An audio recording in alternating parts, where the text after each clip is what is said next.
young black folks and homosexuality. Yes, sir. And how that's getting. So I want to start with that because I think that's a great way to kind of just introduce everyone to you. And for you guys that were unsure who we're talking with, this is the man we played his audio last week. Thursday. Last Thursday we played his audio talking about the reason why so many young black males are coming out as homosexual.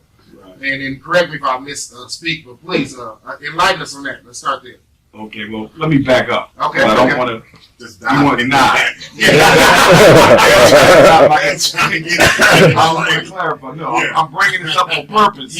Because in coming to New Mexico, there's a little bit of resistance on that topic to me coming, which is kind of common, though, when I travel different places. But my whole thing is, my message is about uplifting African people. My movement is about saving black boys. Homosexuality, that is not a priority in my work. However, when I'm asked about it, when it does come up within the subject matter, I'm very clear in my position, which is that I don't support in no way, shape, or form same-sex marriage. I believe intimacy is supposed to be between a man and a woman. That's my position. I'm unapologetic about it. At the same time, though, I don't denigrate, deplore, disrespect, try to marginalize anyone who is sexually confused, as I call it. Being a therapist, I've done a lot of work with gay and lesbian brothers and sisters, and they have a very traumatic background in most cases. So I do not endorse the conception that people are born gay at all. In my personal work, as a therapist, clearly it has been an outgrowth of experiences they had, early traumatic life experience. In nearly every case, I was able to see exactly what triggered it. In the males, it was largely sexual molestation,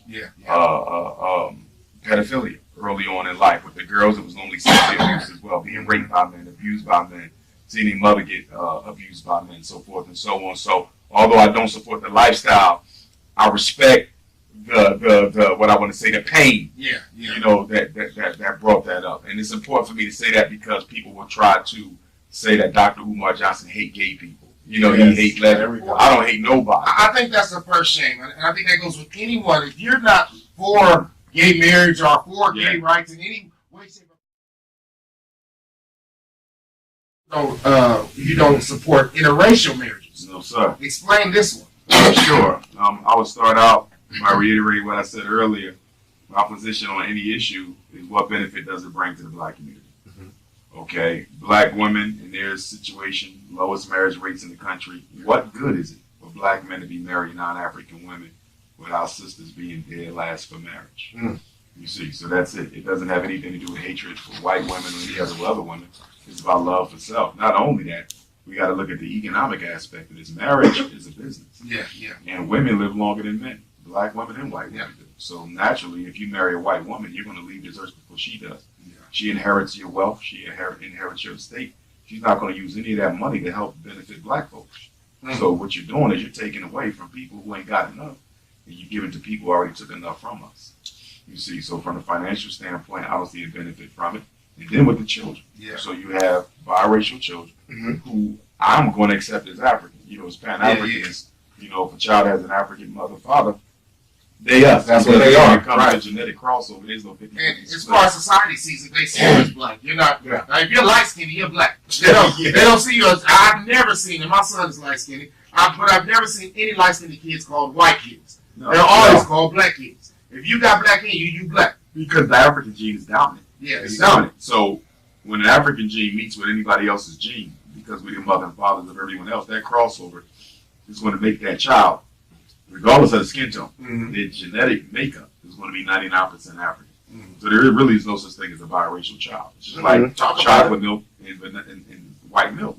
So you get more chocolate milk. You don't get half chocolate. Right. So what's up? There's no 50-50 child. Nobody is half black and half white. Nobody. You're nearly all black because of the genetic crossover. There's no 50-50 split. A recessive gene cannot hold its weight against a dominant gene. You see, the dominant gene takes it over.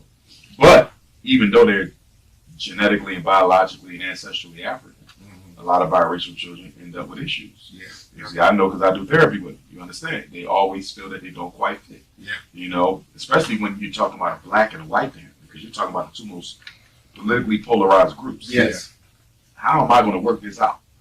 White folks have done all this to black folks. Black folks can't stand white folks for what they've been through, and I'm half of each. This is a very difficult world to navigate. The white families will never accept you. Yeah. You know, and I've heard this by so many biracials about how, you know, the white side of their family.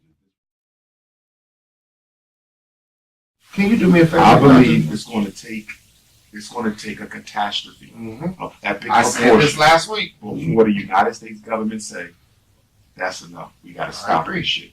And what I mean by that is I believe hundreds of black men and hundreds of white men are going to have to die in a clash before the government recognizes there's something. I'm not condoning this, but sadly, I think it's going to come to us pulling out our guns. It's anybody who studies conflict, military science, white supremacy, can look at this and say, first of all, the president ain't going to do nothing about it. The governors, think about it. All the people who have the ability to step in and do something are not going to do it. Right. Black people are going to have to force them. What is the only thing you can do that's going to force that? You're going to have to be willing to die. Some black people are going to have to die. Murder, death, kill. Exactly. And police are going to have to die. It's going to be a clash.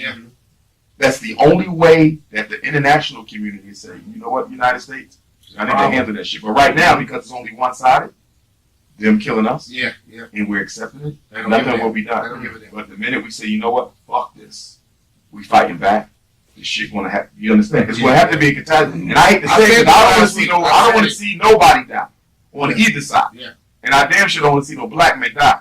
But I know some of us are gonna have to lay down our life to end this shit because we've let it go too far. They out of control. So with that being, hold on, go ahead. Speaking of police, you know, let's spin it to the Beyonce thing. You know, the police were basically saying that she shitted on the police departments. Right, so they're not going to do security for her. How do you feel that, you know, her performance actually brought out so much hate?